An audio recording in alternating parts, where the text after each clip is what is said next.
My name is Dr. Colin Blake, and I am a doctor in small town Massachusetts, an anesthesiologist, a husband, a libertarian, and a proud member of the Tea Party. All right.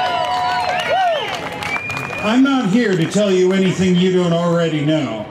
I'm here to confirm what you already knew about Obamacare, to tell you from someone working in the trenches that everything you expected about government takeover of your health care is true.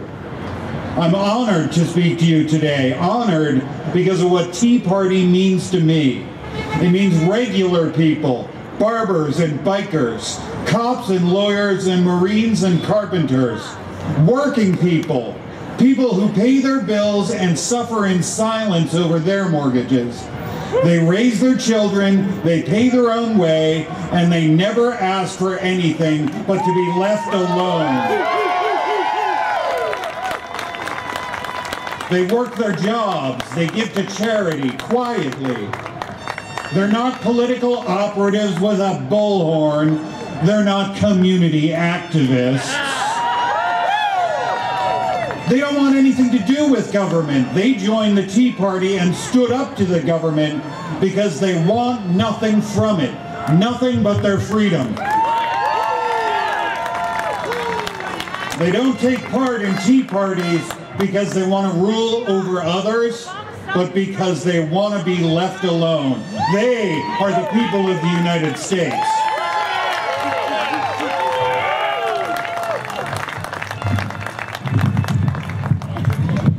Now, I'm an anesthesiologist. I take care of people, usually on the hardest day of their lives. Their leg's broken, their appendix is bursting, their heart is failing. I take away their pain, take away their fear. I breathe for them, fix their medical problems, and watch over them while they're under the knife. I've been working over 80 hours a week for the past 12 years just to do that one thing. So let me tell you, I have never, ever seen anything like this. I know the medical system, and I know the medical system the way those meddling, self-righteous wankers in Washington never will. I can tell you first what you already knew. The American system works. If you go to a U.S. hospital, you will get high-quality medical care, the highest in the world, no matter who you are, politically connected or not. Not true in the socialist world. If you have cancer, your chances are better in the U.S. than anywhere else in the world. Or a broken bone, or a sick baby. Period. If you don't have insurance, they'll let you pay in installments. If you can't afford that, they'll cut you a deal. If you can't afford that, they'll write it off and you'll get it for free. Everyone in the U.S. gets this.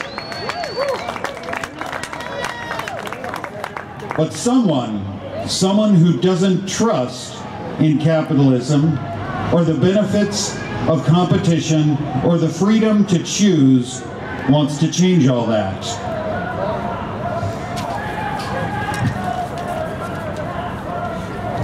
Now, you've heard before, there are ways to make medical care cheaper. Let me just go over a few of them quick. Tort reform, so that doctors don't feel compelled to get a CAT scan every time you've got the sniffles, which will lower malpractice rates. And let me tell you, for an OB, $100,000 a year is not exactly high for malpractice, and you're paying it. Still wondering why medical care is expensive? Tort reform, which the bloated, retarded, alleged healthcare bill did not even address. Competition. How about letting you buy health insurance from any company in any state, not just the 5 that Massachusetts allows you to? That one innovation will massively drive down prices and improve quality because that's what competition does. Freedom of choice! Yeah. How about letting you just buy the insurance you need? A brilliant man recently offered that idea. Do you have any idea what you're paying for? If there are any gay couples out here, Do you really want childbirth insurance? Do any of you want a sex change out here? I'm not offering. But you're paying for it. You're paying for in vitro. You're paying for everything you don't want so that somebody else that does can get it for free. Like gonorrhea insurance. Here's an alternative idea. How about you pay for your own stuff? No idea. Pay for your own stuff. You want it, you'll probably be able to dig up the pocket change for it. So there's 3 ways that they could have made healthcare a lot cheaper. Cheap enough for all of us. Tort reform. Competition, allowing us to buy just the insurance we want. Not even to speak of reforming Medicaid. You know, the one that's actually breaking the federal budget. They could have done all of that, but they did none of it.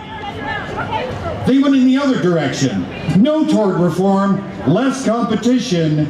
This monstrosity actually requires less competition. Every insurance company has to offer the same thing for the same rate. That's the opposite of what we need. Oh, are you pissed off yet?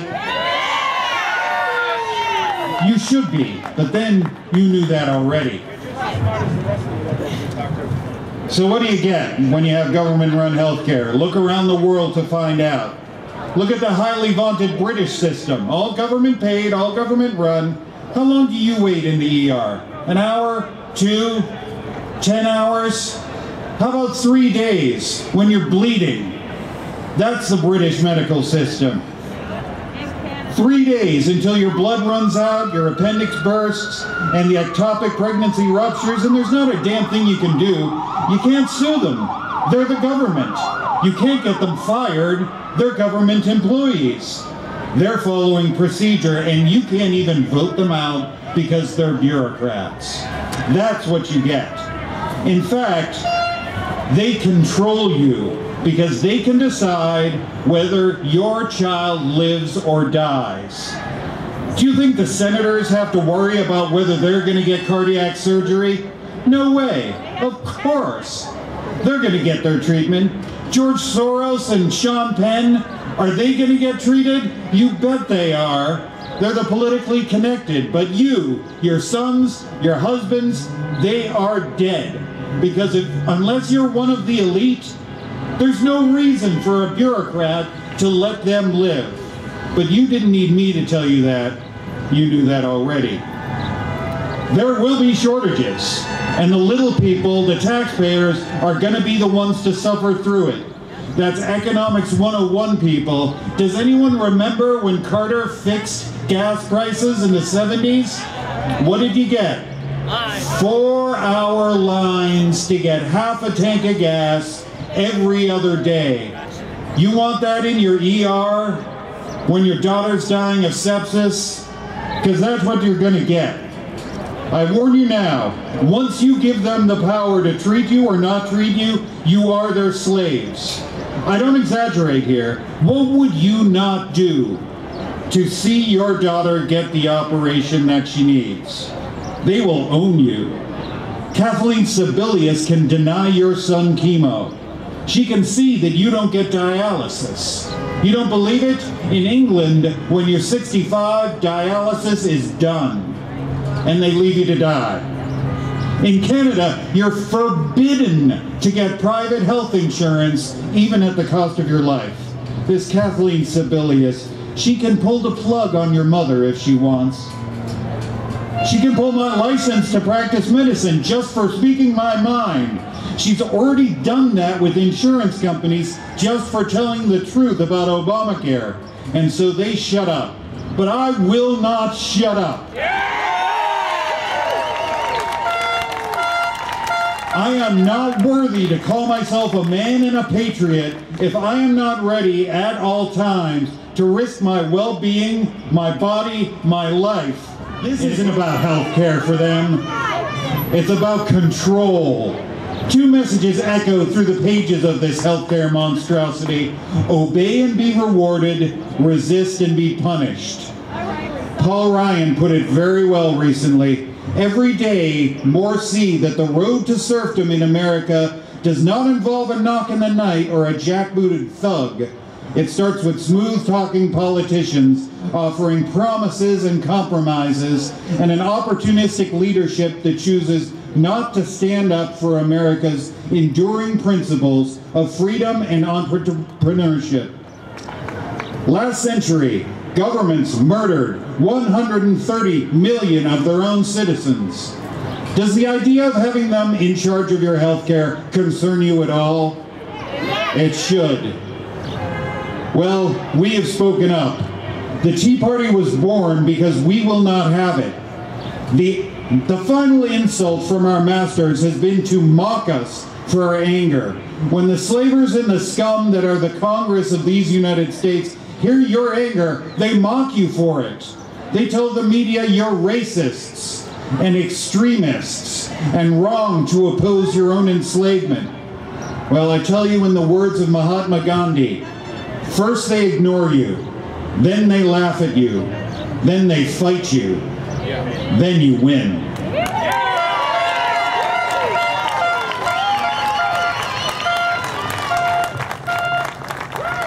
So what can you do?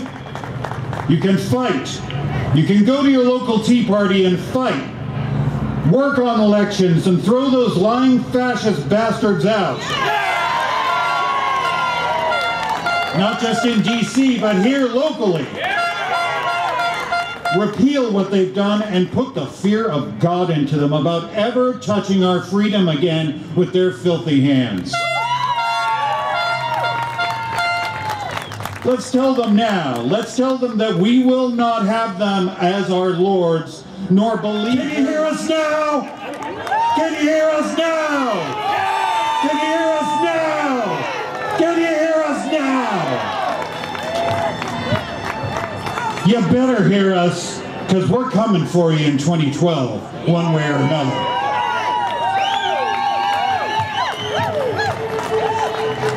People of Massachusetts, people of America, we are the government. Not them, we are, you and I. But then you knew that already. We've come to the point where you have to ask yourself a question. Will you kneel down and lick the hand that whips you? No! Will you give up your freedom to bureaucrats who despise you? No! They offer you chains. Will you put them on? Never! Never! Never! Never! Will you serve government or will you have freedom? Freedom! Freedom! Freedom! Freedom! Because the American people will never be slaves. But you didn't need me to tell you that. You knew that already.